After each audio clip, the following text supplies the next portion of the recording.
Hey, my friends, it's your old pal Jordan the Lion. How are you all doing today? I hope you said well. I am extremely well because I get to share an opportunity with you today that I never really thought I would get to. Ginger Alden was the fiance of Elvis Presley at the time of his passing, and she has agreed to allow me to call her today, and we're going to do an interview and ask her about their engagement, about the crazy story behind her engagement ring, and just let her open up about her life with Elvis, her story. And you know, there's been so many things that people misunderstand or question.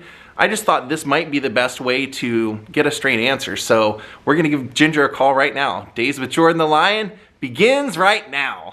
Well, good morning, Ginger. Thank you so much for letting me interview you. I know you don't do a whole lot of these, but it means a lot to me to get to ask you and get to help you kind of solidify what the true history of Elvis was, because you were Elvis's fiance at the time of his passing.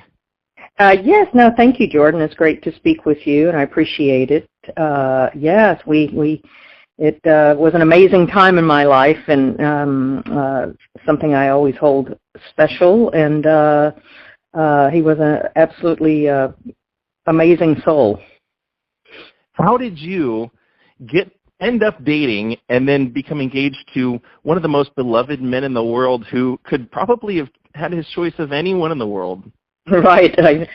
Well, it's a long story. I'll do my best to condense it. But my sister Terry in 1976 was Miss Tennessee, and I have an older sister, Rosemary, also, and the three of us were home on a Friday night, which was unusual. This was in November 19th, 1976. And a call comes into our home from a close friend of Elvis's, a local disc jockey named George Klein. My mother answers the phone, and George relays to my mother that Elvis has been dating around, would like to meet the new Miss Tennessee. Well, my sister had a boyfriend. I had been seeing someone at the same time.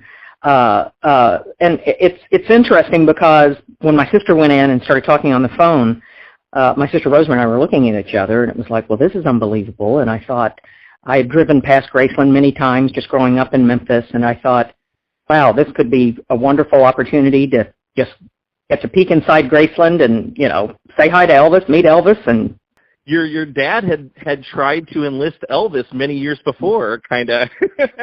Well, yeah, that's another story in itself. Yeah, originally when I met Elvis, yeah, my father, he was when Elvis was enlisted in the Army, my father was at the station, and there's some pictures of them shaking hands, and I said, wow, what are the odds of this, you know? But yeah. That's a whole other story in itself. But sorry to encourage you, but just so cool. Yeah, no, but that night, my sister Rosemary, when my sister Terry got off the phone, you know, she was nervous about it, and I thought, you know, I know she won't want to go by herself. So my sister Rosemary asked Terry to ask George if it was okay if the two of us accompanied her. So she did, and George must have asked Elvis and came back on the phone, and he said yes. So the three of us were all excited and rushing around, and we got ready, and my sister drove the three of us. They had actually offered to send a car for my sister, but she said she'd drive herself. So we drove over to Graceland, and going through those gates the first time, Jordan, was just amazing. You know, knowing they're opening up for us, and we pulled up in the car and sat outside for a few minutes, and just wondering what to do and nervous. And a guard comes up out of the dark and says something to us, you know, like, "Can I help you?" And my sister goes, you know, like, "What do we do?" He goes, "Well, try knocking on the front door." So the three of us, we get out, nervous, and, you know, walk up. My sister Rosemary rings the doorbell. George Klein answers the door, and just, I describe it as Alice going through the looking glass. Just stepping inside Graceland for the first time was magical. And, you know, this high shag red carpet, it was decorated different than it is today. And some people described it as gaudy and all this, but I thought, you know, this is really Hollywood. But I thought that was my memory of Graceland. And there were some people playing cards at a table, and there was a chair, a high-end chair at the end of the dining table with its back to us, and there was smoke curling up around the front. Someone was smoking, and I thought, oh, that has to be Elvis. And George walks us around there and introduces us to a group of people playing cards. Well, it wasn't Elvis. It was some of his cousins and friends. They were playing cards, smoking cigars, and George takes us on through into the den, which is now called the Jungle Room. Mm-hmm. He was giving us a little tour, and he told us that Elvis was practicing karate upstairs. So Wow. we took a tour. We ended up sitting in the den for a while and having a soda and all this. And we met a few different people. Charlie Hodge, one of Elvis's friends, came up, and some of his stepbrothers. And at one point, I remember the phone buzzed. I don't remember the phones ringing. It seemed like they buzzed and lit up and a little light on them. And George picks up the phone and says, "Oh, let's go upstairs to Lisa's bedroom." And I was just blown away. I thought, gee, we just get to peek inside downstairs at Graceland. So the next thing I know, we're walking upstairs, and George takes us straight into Elvis's daughter Lisa's bedroom, and we sit down, and George visited with us, my sisters and I, for a little bit, and we waited we were in there it was over an hour. And just finally, in that room alone? Well, just in general, it was probably maybe an hour and a half, I think, by the time Elvis came walking into Lisa's room. And Wow. and I blurted out, and I was extremely, extremely shy, and I blurted out, "Hi, Elvis," like I'd known him for a long time. I don't know what possessed me then, but he was amazing, very cordial, very polite, and as I said, this is a long story. I'm trying to shorten, but it was, he at one point he wanted to show us the rest of his upstairs, and we took a tour. He played an electric organ in his office for my sisters and me, and it was. We ended up actually in his dressing area, and he was showing us some of his costumes and all this. And at one point, Elvis leaves the room and asks George Klein to follow him. And then George comes back and says, "Ginger, Elvis would like to see you." And I looked at my sisters, and I was like, "Oh my goodness, what's this?" So I walk in the bedroom, and Elvis is seated on his bed, and he pats the side of the bed for me to sit down. And I sit down, and he started saying, "Did you notice I was paying more attention to you?" And I thought there were little things throughout the evening that he had done that I actually wrote about in my book, Elvis and Ginger, and I finally said, "Well, yes." And then he said, I don't like one-night stands. And he goes, "I'm not that street out there," referring to Elvis Presley Boulevard. He goes, "If you cut me, I bleed." And I thought, wow, he's really trying to reach me, let me know he's human. And anyway, I ended up sitting on the bed with Elvis that night, and he was into so many of these books on Eastern philosophy. And he had a lot on the floor by his bed, and he pulled up this large book and had me start reading to him. And it was an amazing night, because I thought, here's this king of rock and roll. He's into all this. He's into books. He was quite the gentleman. Did you think that he was like interested in you from this, or did you just think, this is such a weird date, kind of? Well, it wasn't really. Here I didn't. My sisters. I didn't know where I had left them in the dressing area. And at one point, Elvis had gotten up and gone into into his restroom, and I know there was a phone on the wall in there. And I think he must have connected with George Klein, because as the hours went on, and it was early morning when I was still reading with Elvis, and I thought, well, I need to go home and let my family know what's happened to me and all this. And I thought my sisters were still waiting, and I said something to Elvis, and he said, "Oh, they've already gone home." And I thought, how did he know that? So he had spoken with someone earlier, obviously, that had told him that. And so yeah, my sisters had gone home early. I think George Klein had said, "You can stay, or if you want." And so, but Elvis, he ended up that night writing he had a little matchbook, and he wrote my phone number down inside it. And so that was our first. It wasn't a date, but it was a magical night for sure. I didn't know if I'd ever hear from him again, but I thought, well, I've got a great story to tell my friends. Well, that's what I was kind of wondering. Is like he had originally asked your sister, and then it seemed like he gravitated towards you almost, immediately, to where you guys were separated from the rest of your family. Yeah. As I said, it was even with my sister. I said she's a beautiful lady. It wasn't that I didn't think Elvis, but I thought she had a boyfriend, and I thought, well, we'll just get to peek inside Graceland. It'll just be a fast peek inside Graceland. We'll get to meet Elvis, and then we'll all come back home. There wasn't really, in my mind, the prospect of dating. But I guess it was just mind blowing to think about it. But when did it turn into dating? Or how did that happen? Were you shocked? Oh, absolutely. Actually, it was the next night I was invited back to Graceland. And that's when Elvis, we ended up taking a quick trip to Las Vegas. That was a whole mind-blowing experience. Yeah, that's a long story too. But yeah, that ended up I had never been out west before, and that was quite an amazing night. But we flew out there, and we just stayed a night. He was still quite the gentleman, and then we came back, and then I didn't see him for about a week. I think this was around Thanksgiving time, and then I got a phone call from, I believe it was Joe Esposito, and he put Elvis on the phone, and this was like the following Saturday, and I was flown out to, I believe it was Anaheim, California, and I was on every tour of his after that. And just to let people know that maybe don't know a lot about Elvis, dating Elvis, once you became close, you almost didn't get to go home. You were just always doing something. Elvis always had something he wanted to take you out to enjoy. Oh, sure. I mean, it was a whirlwind, and at a point, what was amazing in our relationship was there was a point where I couldn't picture him not in my life. He had this powerful presence and persona, which I know everybody's heard before, but it is true. And he just came in and literally took over, and he became quite the protector for me and my family. He just got very, very protective of us. Now, did you ever foresee, I mean, in the months or even weeks that you had been dating him, that he was planning on proposing to you? Oh, no, that was quite, well, when we were in Las Vegas and I was at his engagement, he was there from December, well, I believe it was December 2nd through the 12th. At one point, we were sitting in his bed and talking and reading over some of his books, and he said, you know, when I close my eyes, I can envision you in this long white gown. And I was like, is he saying what I think he's thinking? And it was just little comments like that, but it ended up being on January 26th. I was sitting at Graceland. The two of us were in his daughter Lisa's bedroom, and Elvis got up and left the room for a moment. And he was gone for a little bit, and I went in to see where he was, and he was talking on the phone. And so I went back into Lisa's room, and there was a fair amount of commotion going on, activity, people coming up and down the stairs talking to him.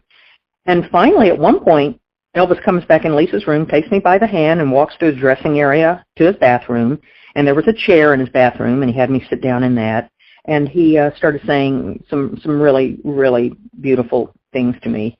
And he got down on bended knee and pulls a green velvet box from behind his back and says to me, you know, I've been searching for love for so long. I've been 60% happy, 40% happy, never 100%. Never did I think I'd find it in my own backyard. And then he goes, I'm asking you, will you marry me?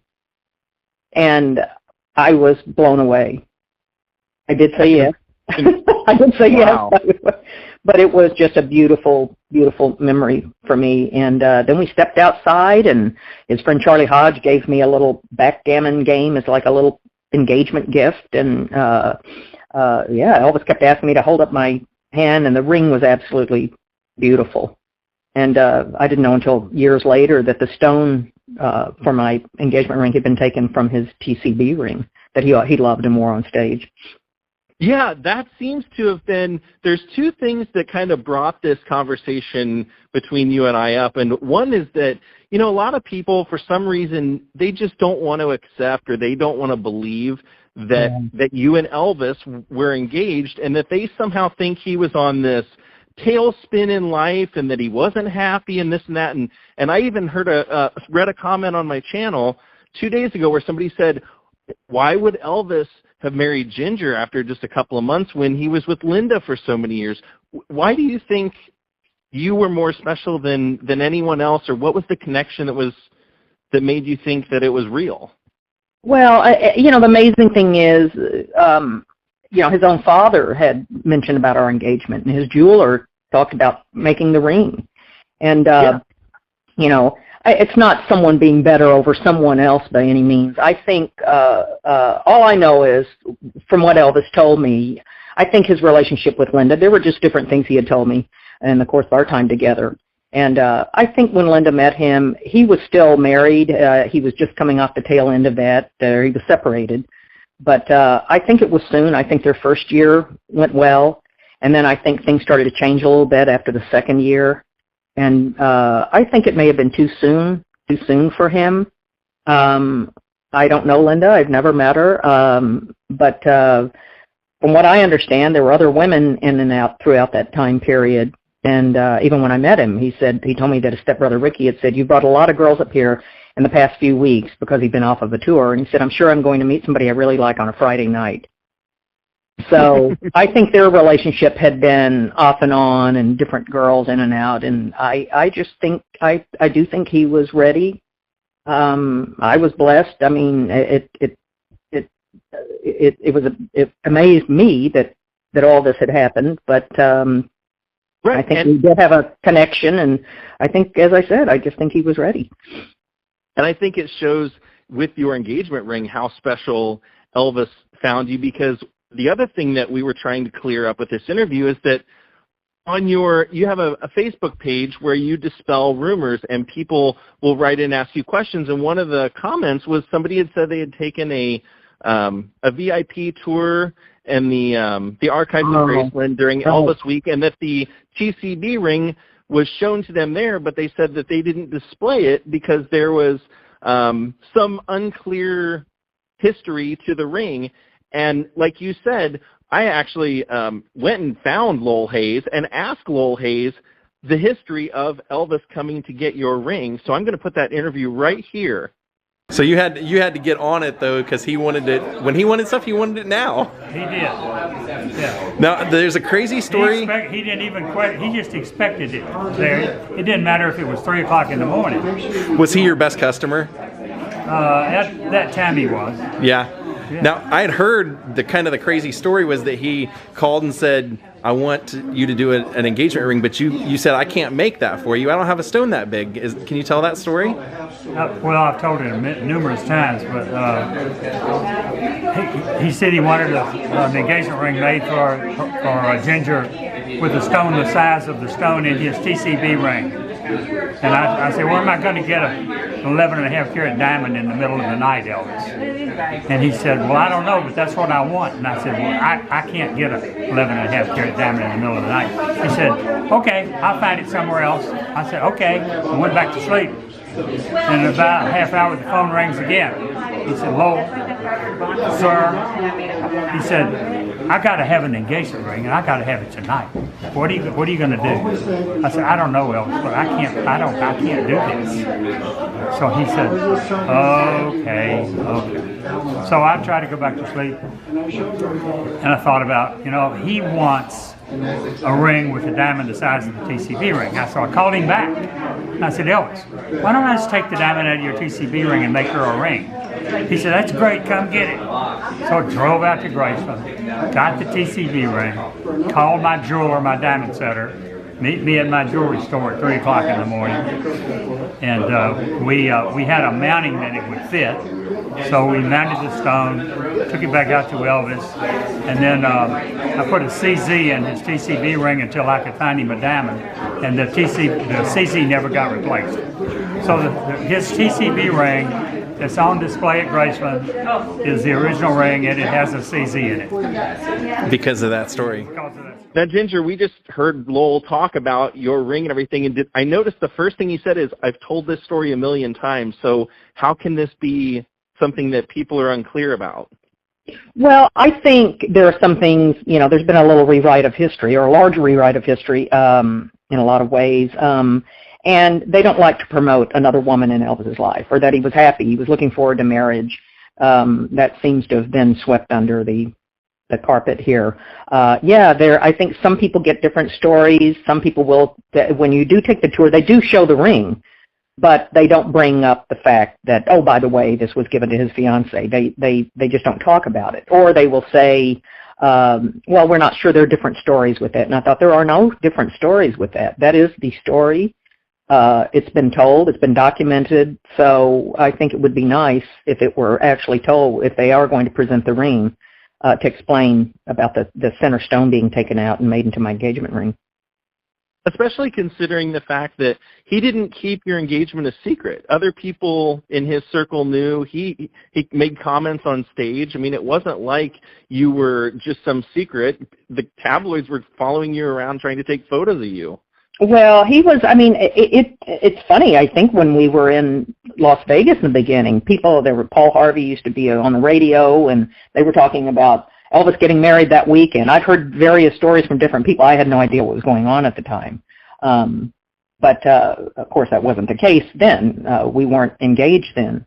But yeah, Elvis wanted it to be special, and he knew the ramifications if he brought it up early on. And as I said, he was so protective of me and my family. So he didn't, and his daughter also didn't know until later about it. And she certainly seemed okay with it. I remember at one point she said, "I'm going to call you Mommy in front of my own mom." I remember Elvis and I looked at each other, and I was like, well, this may not go over well. I don't know how that will be, but we certainly were engaged, and we had also set a wedding date, and I've lived on that all these years. That was in the early morning hours of August 16th when we came back from the dentist. We set a wedding date for December 25th. Elvis was always saying, God only knows. God will come through and tell me when the time is right. That's all he talked about throughout our relationship. So I thought, well, God came through then, and I've lived on that, and it's a wonderful feeling. And I think it says a lot about you that he and Vernon, I believe, both said to you that Elvis felt that you reminded him of Gladys. He saw Gladys in you. I don't know if his father did. Elvis mentioned that once early on. He said, he said, you're like someone I've known and yet never known. He said, I kind of see my mom when I look at you. And this was in the very beginning. I believe he said that on the back of his airplane when we were flying on tour somewhere. And that was certainly a compliment for me, you know. And he, you know, Elvis would tell me things. He said, when we're together, it's like my father hates to leave the room.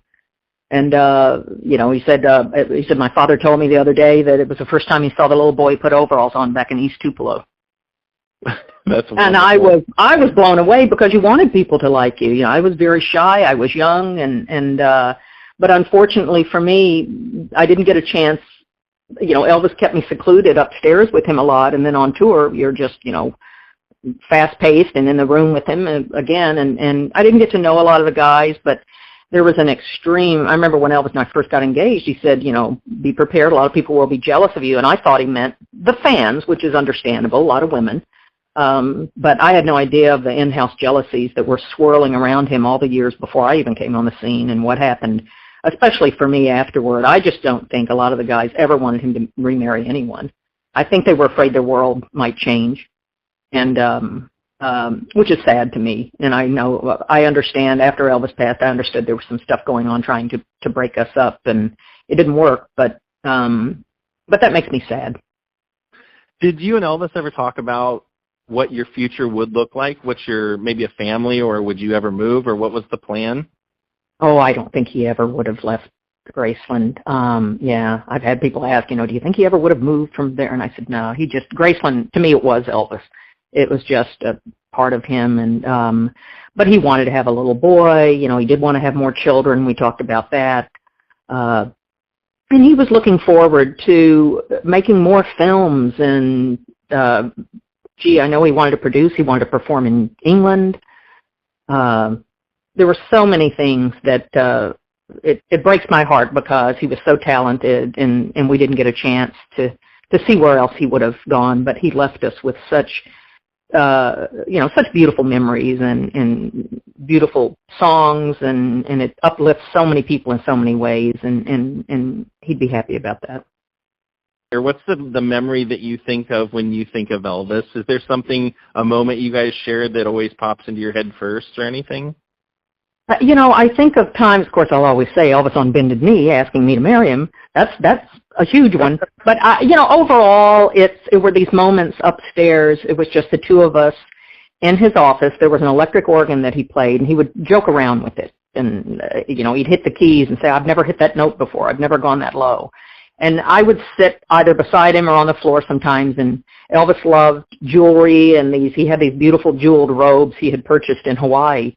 And he would sit and play that electric organ, and there was soft lighting around the ceiling, indirect lighting, and it seemed like it was kind of a pale pink a little bit. And just that vision of him playing and me sitting there with him, that's a strong memory for me. It's just magical, and I'm grateful that you know, he allowed me and my family to be a part of his life. We didn't get years with him, but he sure tried to cram in a lot and wanted me to learn a lot in the 9 months that we were together. And I describe it like running next to a fast-moving train and trying to jump on and catch up with everything. But it was sure quality time.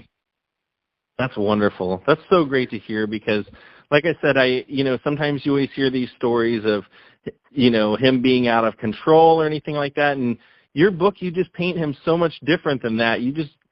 I almost felt like he was a guy who was a grown-up kid, used to having his own way, and people always had fun with him. So it just always kind of was like, to him, everybody wanted to do what he wanted to do, it seemed like. And he brought everybody with him along for the ride. Yeah, and I think I brought some challenges to him a little bit, and I had to write about some negative events that happened, but I said 98% of the time Elvis was in a good mood, and he was wonderful to be around. Then there were some dark periods, but I thought I had to write about that in my book, or it wouldn't be the correct portrayal. But, and speaking of portrayals, which are incorrect, it just breaks my heart that so many people, there were people that were no longer in his life, and they either chose to portray him in this, that he was never, couldn't get out of bed, or he was out of it, all this, and that just makes me so angry. And I thought, that is not the person I loved and that I was with. And as I said, unfortunately, yes, there were some events that happened, and I had to write about those, but that wasn't an every single day occurrence.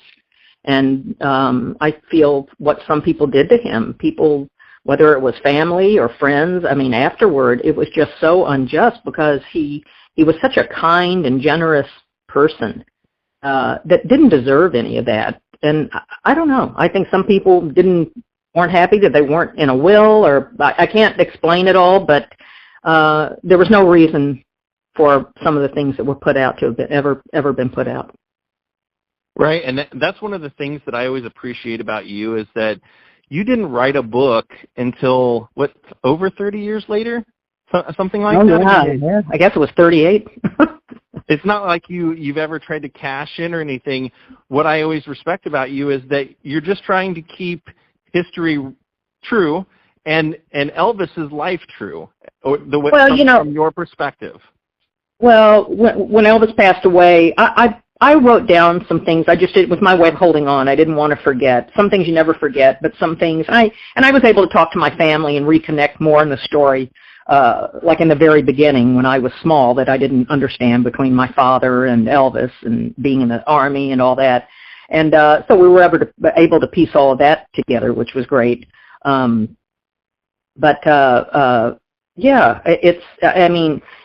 It was such an amazing journey for me, and I've seen some people say, "Oh, how can you remember this and that?" And I thought, trust me, you do remember. I was so happy because people that didn't understand, because of so many lies that were told over the years, and I did remain quiet because I'd gone on with my life, and I married and had a child, and I call it the Elvis circus. I stayed away from that. But so many people now were saying, "Thank you, I understand better."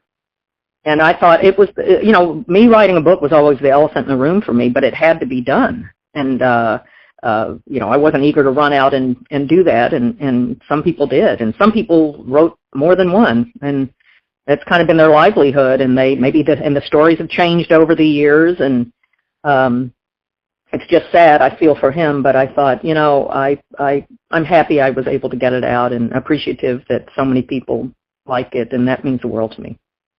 And I feel that as someone who's read the book a couple of times, anything that people could question you on, you address in that book. You really go into detail about everything. Thank you. I tried. Including, because there are things that I didn't understand, like the movie that you ended up being in afterward, and how you kind of got tricked into signing on before they had legitimately set what the movie was going to be about. Oh, yeah. Yeah, I think people think I sat out the minute Elvis passed away, all of a sudden so many months later, that I was doing, and it bothered me greatly because it was too close for comfort between the producer wearing a jumpsuit, and which I had no idea in the beginning. And I thought, well, I'd signed a contract, and you're just naive about things at that point. And I did do a second film. I was under obligation to do a second film with him, which wasn't as the first film, but I had to explain that. And, but I know how it looked unfortunately for me, to some people, and I thought, no, you have to explain what actually happened there. So, yeah, I was happy to put that in the book. Did you enjoy coming out to Elvis Week this year? I know a lot of the fans, we were very excited to come meet you, and I was just curious if you enjoyed it as well. Oh, thank you. I did. It was nice to meet so many of these people I've been chatting back and forth with on Facebook, and to finally meet them. And they've been super, super nice. I mean, you get, Facebook can be good and bad, and you go on there and you have people that still are in denial, even though you explain everything. In some of our groups, we explain I have a lies and truths group, and even though I'm explaining things and we have proof and we can show things, there are just some people, they just don't want to change their mind, and and everybody had their favorites. Some people like his ex-wife, or some people like this and that. And I said, it doesn't matter. It doesn't change the truth. It's like, go ahead and feel what you want to feel, but you're living in a world that's not real. So, but that's their life, and it doesn't, as I said, it doesn't affect the truth. And like I told you, one of the things that is important to me is, if the last year of his life possibly was maybe one of his favorite years, it should be remembered. So for anyone to go out and try and change the history or just to bury it, I just have a real problem with that. I think as someone who loves Elvis as an entertainer and as an inspiring figure, I find that pretty offensive to rewrite his history. I find it offensive as well. I mean, extremely offensive. I mean, here I've seen some people say, he should never have walked on a stage, and I thought, he walked on a stage, and the majority of his shows were fantastic. He wasn't the old Elvis. I remember Elvis saying to me, people want to see the old Elvis, and he didn't move. I thought he was older. I mean, when he said the old Elvis, he meant the young Elvis. But it's like he was older, and sometimes he'd be more into it. I know he pulled hamstrings a lot on stage. He had certain incidents that happened. Some shows, I only missed about 4 shows of his. And there were some shows that I understood certain things happened, and I wasn't there to witness that. But I thought the majority of shows, I remember how exciting it was to watch him perform. And I know on New Year's Eve he did a fantastic show. I mean, but at the time when people started asking me about the New Year's Eve show, I couldn't separate it from the other shows, really. You can look back now and you can watch and say, okay, he had more energy here, he did this and that. But there were other shows, and unfortunately his CBS special, he was so nervous before that. And Elvis would get bloated, and I'm always aggravated when people call him fat, and I thought he was never fat, but he would retain fluid, he used too much salt in his food, there were different things going on in his life or health things that made him a little bloated looking. And the CBS special didn't do favors, some of the, some portions of it, but he sang his heart out, and there were other shows. It would have been nice if they had filmed, and people didn't see, I think, the very last show that I was on. There were only two concerts that were filmed, and his weight was down a little bit, the bloated, puffy look was gone, and unfortunately those weren't filmed. So the fans have that image. They have this lasting image, and I thought they weren't there all throughout the summer. And so unfortunately, I feel for him in that respect, but that's what I was trying to explain in my book is, we went on and we had fun times. Right, and many of the world's greatest performers, Bob Dylan, I mean, you can name them, they all have periods where maybe they were off for a year because of health problems or whatever. So to me, that's one of the sad things is we don't know what, Elvis was an innovator. And we don't know what he would have went to next. If he couldn't perform the way he saw it, he might have changed his style of performance, how he did it on stage. You just never know with him. Well, and he didn't have, that was sprung on him, that CBS special. He didn't have a lot of time to lose weight, and which is a shame. I mean, but as I said, he wasn't fat, but it was just he wanted to lose. And I remember, and Elvis, a lot of people thought, he should take time off and all this, but, it was in his soul. He loved performing. And it was just a few weeks before he passed. I remember he said to me, I've been off too long. And he wanted to get back on the road, and he wanted us to have a picture taken together. And he said he'd like to lose a little bit of weight first. And then he even said, I could lose a little weight too. And I was like, well, maybe we need to stop eating some of the burgers. Or wasn't it mango juice? He had an addiction to mango juice there. Gosh, or it was papaya juice. Yeah, I went through, and I only ever had his best interest at heart, and people had no idea what was going on upstairs and behind closed doors, and I thought me trying to help him wasn't the easiest because he was used to getting his way. And yeah, I remember, Elvis was definitely spoiled in that respect. And I remember one of the housekeepers, maids, bringing up a bowl. They'd bring up, I don't know how many scoops. If I could be 10 scoops of ice cream in a bowl. And he didn't eat it all, but, it was there. And I thought, why are they doing that? And I remember I said something to Elvis once, and he got mad, and he threw the ice cream. He threw it against the wall, and I thought, well, I had a little victory. He didn't eat it.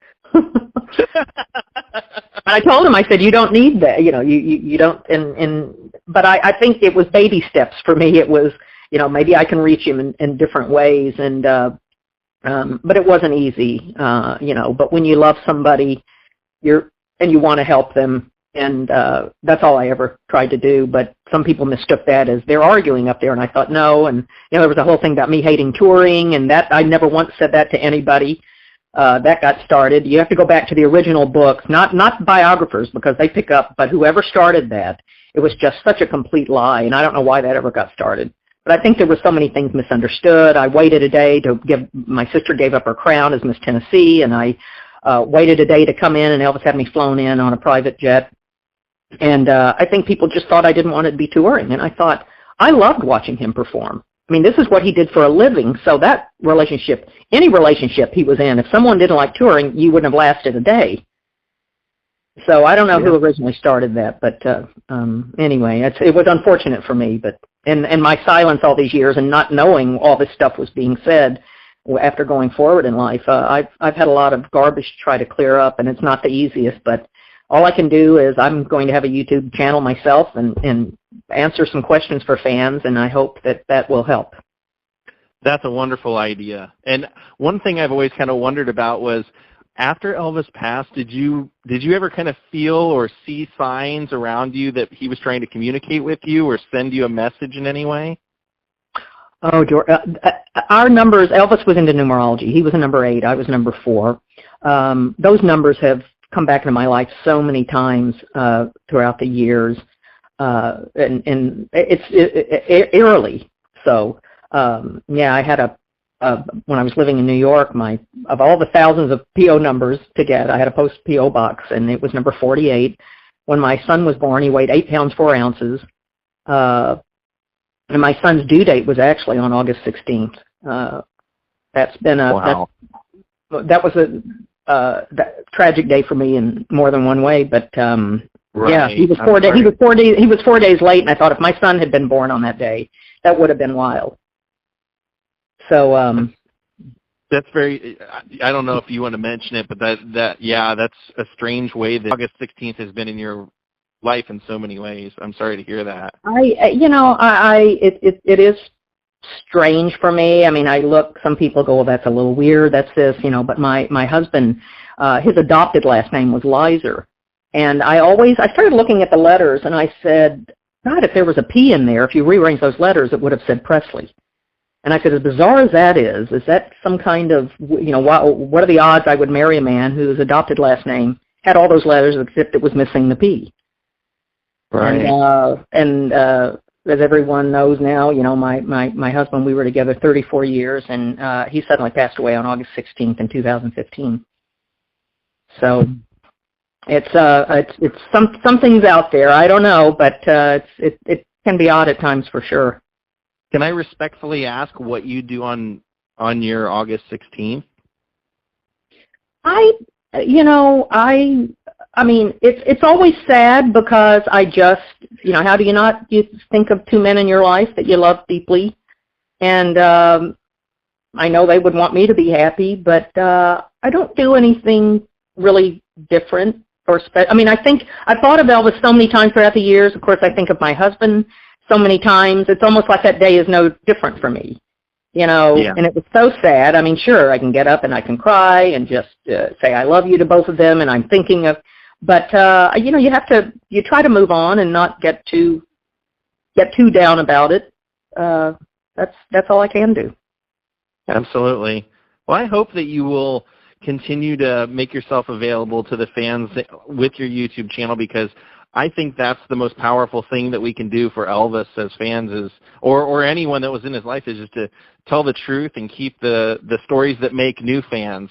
You know, I think even the crazier stories, some of the shooting TVs and stuff, that kind of makes fans sometimes. They like the crazier behavior. So yeah, well, I know the events, you know, and sometimes you can laugh at things and then sometimes you can't. I mean, was it really funny? No.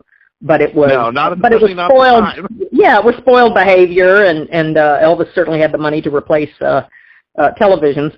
But you know, but as I said, I think he'd gotten away with some stuff for a long time, and that's it. But it was, I don't know, you know, some people around him, they just kind of went along with it, and I guess, you know, they wanted to still go through those gates of Graceland. So I don't know. But he was such a wonderful, wonderful human being, and so generous to people, and I'm just so grateful that his fans still love playing his music and watching his movies, and it brings them so much joy. And that's all he ever wanted, was to see a smile on somebody else's face. That made him the happiest. So I hope he's up there singing away in heaven, and yeah, you know, if he was here today, he'd still be singing gospel music for sure. What was your favorite song to hear him sing? You know, there are so many. God, I love Trying to Get to You. I thought that related to us a little bit in a strange way. There was a part of it that said many miles between us, which I looked at our age difference, said, but it didn't mean a thing. But I loved it when he sang that song. I mean, God, Unchained Melody. There were some beautiful, beautiful, you know, well, I mean, with his voice, he could sing anything. So, yeah, but Trying to Get to You was one of my favorites. Well, thank you so much, Ginger, for sharing your life. You're welcome. This was so much fun for me. I consider you a friend, and if you ever want to come on here and share anything else and get the stories out, you're more than welcome to do it on here as well. Okay, I appreciate that, Jordan. Thank you. Thank you very much. Okay, bye-bye. Bye-bye.